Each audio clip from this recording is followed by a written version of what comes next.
Thank you so much, Honorable Chief Minister of the State of Punjab, the Honorable Advocate General for the State of Punjab, several dignitaries on the dais, across the dais, retired High Court judges, senior advocates. A very good afternoon to all of you. Let me begin by making a small confession that it has been my deep down desire to become a lawyer. I have, ever since I passed out of school, I have been wanting to become a lawyer.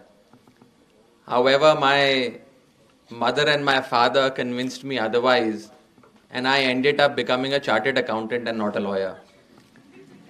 However, I do hope that someday I do clear all semesters and end up becoming a lawyer, and while I have become a member of parliament, I hope one day I'll also become a member of the Bar Council.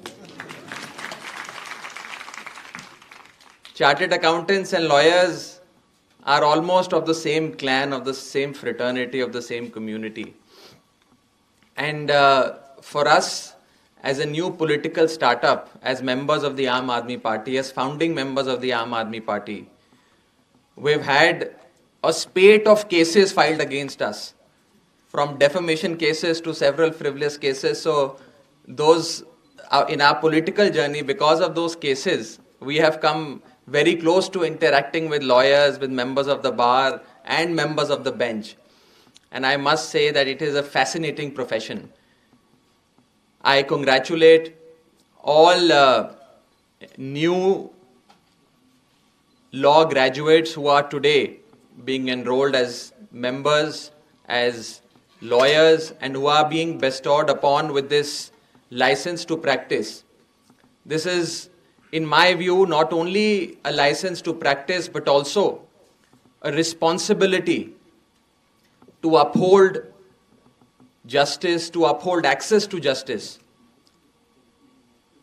And let me tell you that our government, Shri Bhagwant Mann Saab's government, not only believes in the ease of doing business, but also believes in ease of access to justice, which has become a challenge in this country.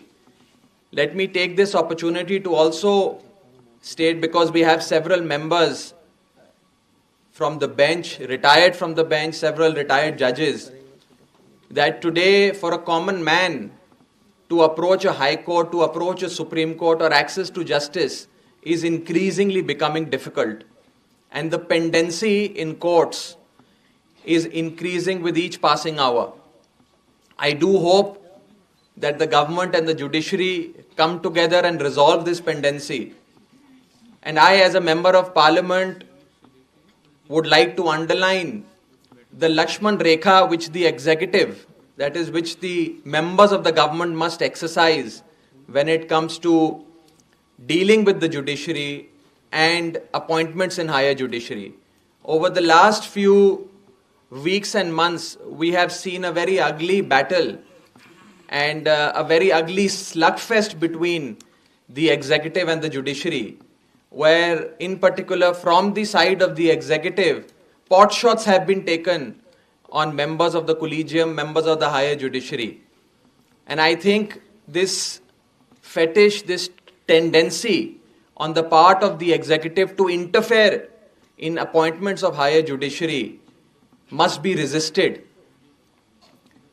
And the pocket veto that is exercised by the executive, withholding of names recommended by the collegium, all these ills and bad practices must be put to rest, and there must be a healthy relationship between all three pillars of our democracy, that is the legislature, the executive, and the judiciary.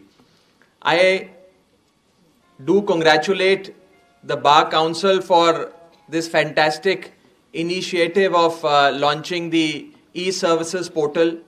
I think COVID-19 brought technology and the digital form of functioning even in the aspect of administration of justice and judiciary. And I think the e-services portal that has started today, which is a one of a kind, which is a first in the country will certainly be replicated in other states. I do congratulate the Bar Council of the Punjab and Haryana High Court for coming up with such a forward-looking portal, and I do hope that members of Bar Council of other states also replicate this fantastic initiative.